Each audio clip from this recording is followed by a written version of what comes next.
اهلا، السلام عليكم. كي دايرين؟ لاباس عليكم؟ كنتمنى تكونوا كاملين بخير وعلى خير وانتم كتشوفوا هاد لا فيديو. الوغ كما شفتوا في العنوان، هاد الفيديو هذا غيكون على الروايات اللي قريت، يعني غننصحكم بروايات اللي غادي تقراوهم وغينفعوكم بزاف، وروايات اللي زوينين بزاف. بحكم انني قريت بزاف ديال الروايات، اختاريت لكم احسن الروايات اللي قريت واللي عجبوني بزاف واللي غيعجبوكم حتى نتوما. دونك هذا الفيديو هذا غيكون تقريبا على الروايات، وغندير واحد الفيديو اخر اللي غيكون على الكتب. بالنسبه للناس اللي ما كيعجبوهمش الروايات كيعجبوهم الكتب، غنبارطاجي معكم حتى الكتب اللي حتى هما قريت واللي عجبوني وغيفيدوكم ان شاء الله. الوغ اول حاجه غنبدا لكم بالروايات ديال الكاتبه اللي كتعجبني بزاف، هي الكاتبه حنان لاشين. دونك حاطه واحد السلسله اللي زوينه بزاف، سلسله فانتازيه خياليه ولكن واعره كتبها باسلوب زوين، وكتدخل فيها عبارات وشي حوايج غيفيدوكم، زعما غتستافدوا منها بزاف. دونك هي سلسله ديال مملكه البلاغه اللي فيها حاليا 5 ديال الاجزاء، والجزء السادس عاد هو غيتحط. دونك بالنسبه الاولى هي ايكادولي، الثانيه اوبال، الثالثه امانوس، الرابعه كويكول، والخامسه هي سقطرى، والسادسه عاد يلاه قالت يعني على الناس على العنوان ديالها اللي سميتو سيفور. دونك هاد الروايات هادو واعرين بزاف، كل جزء مستقل على الجزء الثاني، غير هو الشخصيات كتبقى نفسها وكيتزادوا شخصيات جداد. ما عرفتش واش فهمتوني ولا لا. انا ما غنحرقش عليكم الاحداث، يعني نقول لكم علاش كدوي ولا نتوما خصكم تمشيو تشوفوا. قراو ايكادولي بعدا اللي هي الاولى وبداو بها وغتعجبكم بزاف هاد السلسله وما غتندموش عليها.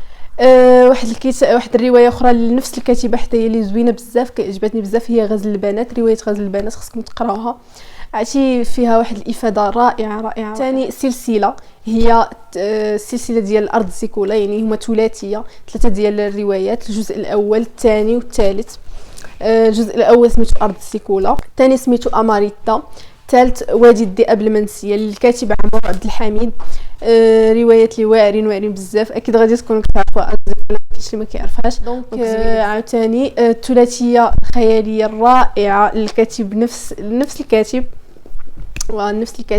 عمرو عبد الحميد. هي ثلاثيه قواعد جارتين. عندنا الجزء الاول قواعد جارتين، الثاني دقه الشامو، الثالث امواج اكما. دونك هاد الثلاثيه هذه زوينه بزاف، غتعجبكم. روايات اللي واعرين بزاف، كنصحكم. عاوتاني الكاتب المصري احمد خالد مصطفى، حتى هو كيكتب روايات اللي زوينين بزاف. عندنا روايه انت خريستوس، هي في الجزء الاول والثاني مكتوبه بواحد الاسلوب رائع، تحسوا بالاسلوب ديالكم تحسن اين فوا تقراوها.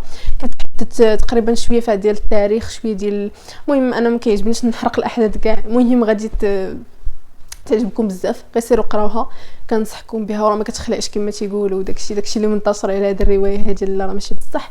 دونك راها زوينه بزاف وقراوهم، يعني الجزء الاول والجزء الثاني ديالها. عاوتاني كاينه روايه ملائك نصيبين، نفس الكاتب احمد خالد مصطفى، حتى هي زوينه تقريبا بنفس السياق باش مكتوبه انت خريستوس، وزوينه بزاف، حتى هي غتعجبكم بزاف.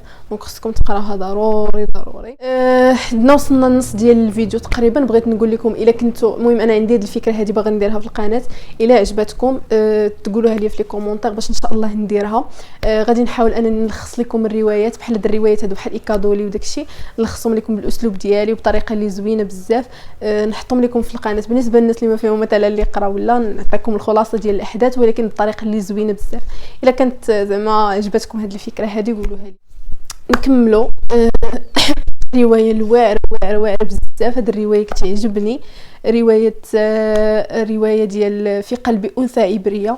هاد الروايه زوينه، الكاتبه خوله حمدي. هاد الكاتبه اصلا جميع الروايات ديالها زوينه، كنصحكم تقراو كاع الروايات ديالها، ولكن هاد الروايه بالضبط هي الطوب عندها. المهم قراوها، هذه تقريبا احسن روايه عندي، كتعجبني بزاف. ما عرفتش عندها ديك الروايه عندها واحد المعزه خاصه، كتعجبني بزاف.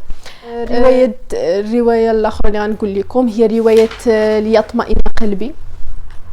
روايه ليطمئن قلبي للكاتب ادهم الشرقاوي، زوينه حتى هي غتعجبكم. ومهم تقريبا كاع الكتابات ديال هذا الكاتب زوينين. المهم حاولوا انكم تطلعوا عليهم داكشي غيعجبوكم.